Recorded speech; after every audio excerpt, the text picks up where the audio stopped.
Hi viewers, welcome to our channel.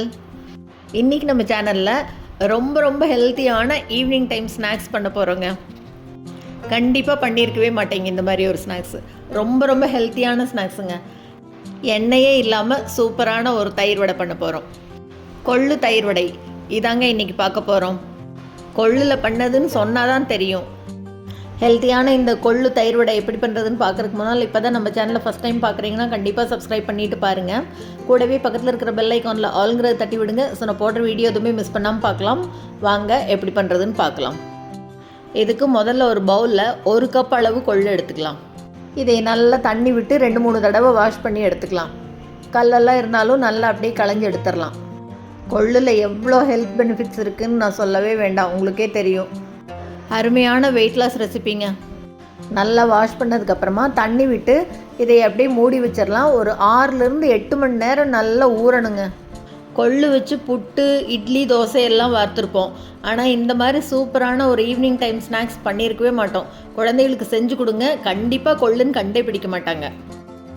நல்லா night ஃபுல்லாக 8 மணி நேரம் ஊற வச்சதுக்கப்புறம் எடுத்து பார்க்கலாம். பாருங்கள், நல்லா ஊறி வந்திருக்கு. எவ்வளோ சாஃப்டாக வந்திருக்கு பாருங்கள். இந்த அளவுக்கு கொள்ளு நல்லா ஊறணும். இப்போ இதில் இருக்கிற தண்ணி எல்லாம் ஃபுல்லாக வடித்து எடுத்துட்டு இந்த கொள்ளு மட்டும் மிக்ஸி ஜாரில் கொஞ்சமாக சேர்த்தி நல்லா அப்படியே இட்லி மாவு பார்த்துக்கு அரைச்சி எடுத்துக்கலாம். பாருங்கள், இந்த அளவு அரைச்சிக்கணும். இப்போ இது கூட கொஞ்சமாக ஒரு 1/4 டீஸ்பூன் அளவு உப்பு சேர்த்துட்டு நல்லா கலந்து விட்டுறலாம். கலக்கும் போது காமிக்கிற பாருங்கள், மாவு இந்த கன்சிஸ்டன்சியில் இருக்கணும்.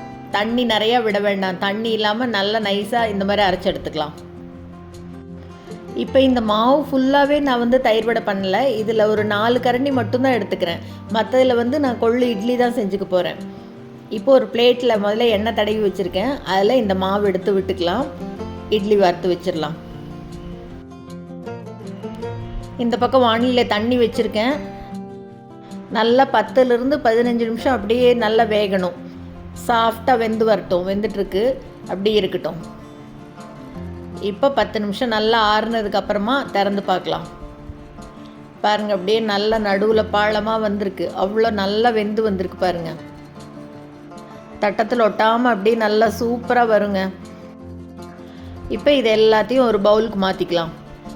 4 இட்லியும் பவுலுக்கு மாற்றிட்டு நல்லா ஆறுனதுக்கப்புறமா பாருங்கள், பிச்சு காமிக்கிறேன். இவ்வளோ நல்லா சாஃப்டாக வெந்து வந்திருக்கு. இதை இப்போ சின்ன துண்டாக கட் பண்ணிக்கிறேன். நல்லா ஆறுனதுக்கப்புறம் கட் பண்ணோம்னா தான் இந்த மாதிரி வரும். நம்மளுக்கு வேணுங்கிற சைஸில் கட் பண்ணிவிட்டு இப்போ நல்ல கெட்டி தயிரை இது கூட சேர்த்துக்கிறேன். முதல்ல ஒரு டம்ளர் அளவுக்கு சேர்த்துக்கலாம். லேசாக ஒரே ஒரு தடவை அப்படி கலந்து விட்டுட்டு இப்போ இது மேலே இன்னும் கொஞ்சம் அப்படியே உப்பு சேர்த்துக்கலாம். முதல்ல மாவில் கொஞ்சமாக தான் சேர்த்துருக்கோம்.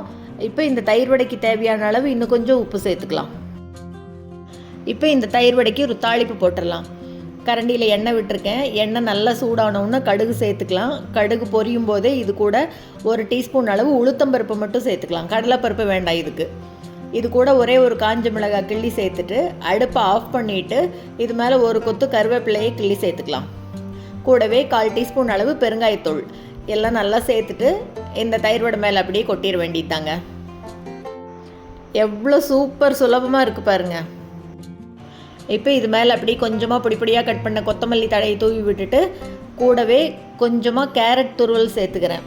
இது ஆப்ஷனல் தான். கேரட் உங்களுக்கு இஷ்டம் இருந்தால் சேர்த்துக்கலாம். இல்லைனா பூந்தி அந்த மாதிரி ஏதாச்சும் சேர்த்துறதுனா கூட சேர்த்துக்கலாம். பூந்தியோ சேவையோ ஏதாவது சேர்த்துறதுனா சேர்த்தலாம். இப்போ எல்லாத்தையும் நல்லா ஒரு தடவை கலந்து விட்டுறலாம்.